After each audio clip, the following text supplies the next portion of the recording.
This video will explore how to make group work fun and productive instead of the painful experience it can sometimes be.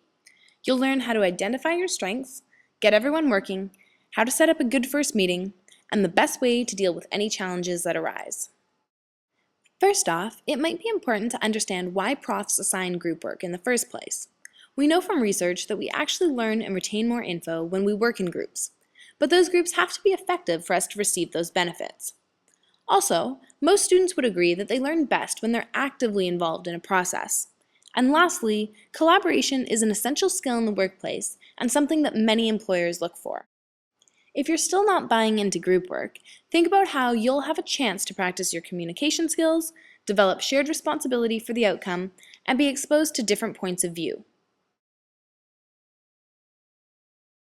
To have an effective and cohesive group, there's just a few things that should be established in your first meeting to keep your group running smoothly. We'll go into them in more detail in a sec, but here's an overview of what you should be thinking about. First off, get to know each other. You're going to be working with these people for possibly a whole term, so get to know them on a personal level.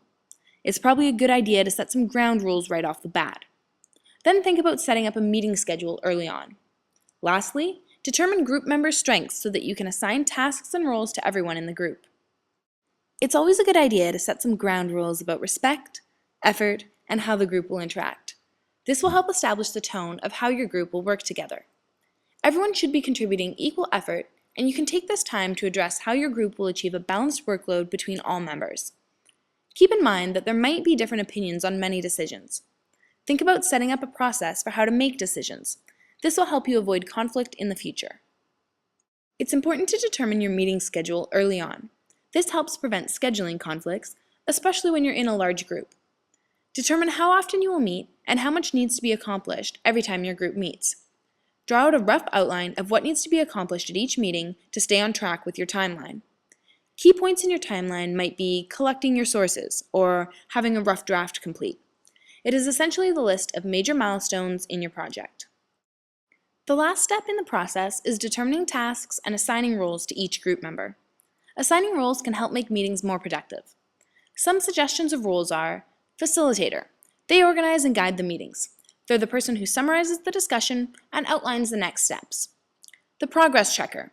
They're the person who ensures all group members are on task with their individual work so that the group's timeline can be achieved. Note taker. They take notes during the meetings and then distribute them to group members so everyone can be on the same page. And the mediator. They assist in decision-making and help with conflict resolution if necessary. Keep in mind that having these roles is completely optional, and you may prefer a group that is a little more unstructured, but these roles are useful if your group is having trouble staying organized. There are some really useful tools for group work.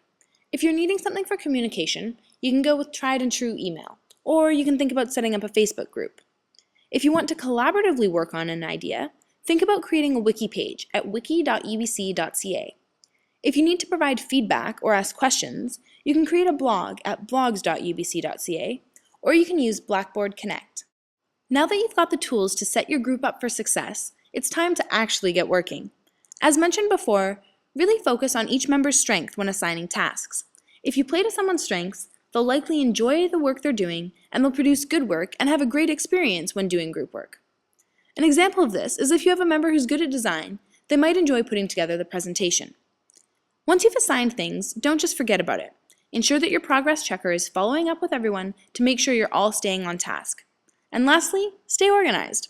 When multiple people are working on a project, it's easy to let things fall between the cracks or overlook something. There are lots of online tools that can help you work together in between your meetings. This is especially useful if the task will take over a week or two and constant reiterations of the project will be developed. Wikis are fantastic for this. Online mind mapping tools can be great for group brainstorm sessions. And lastly, Prezi is a great way to work on a presentation without everyone having to meet in person. Unlike PowerPoint, which is fixed on one member's computer, Prezi is online so you can create a group login and then everyone in the group can contribute and add to it. Mutual understanding, or communication, is pretty important in a group. So how do you get there? It's important to always be fully present and focused when listening to members. People can sense if your attention is wandering. Make sure you ask questions. Not only will it help clarify things for you, but it ensures that all group members are on the same page. Lastly, Reinforce the idea that the group is a safe space and that everyone should feel comfortable to share their opinions or ideas. Unfortunately, conflict does sometimes arise. No matter how much you try to set up your group for success, sometimes certain members won't be as invested in the project, and this is a natural part of group work. The best thing you can do is actively listen to the situation. Be empathetic, patient, and respectful. By getting angry, it will only make the situation worse. Be flexible when trying to solve the problem, and focus on building agreement for your resolution. If your group continues to have issues, address this with your prof or TA. Since challenges always arise, we listed some of the most common ones with our suggested approach of how to address it. Sometimes you'll find that the group is ineffective. This is when it's time to go back to the drawing board and review the project goals and make sure that everyone still remembers and agrees on them. Sometimes you'll find that one person in the group is dominating. This might be the time to politely suggest that all ideas are vocalized and that everyone has a chance to contribute. And like we said, conflict within the group may happen, and if it's severe enough, assigning a mediator that is impartial and not involved in the group might be the best course of action, although we're hoping that your group work experience doesn't come to this. Well, we hope you found this video useful, and please feel free to leave a comment below or check out some of our other student toolkits.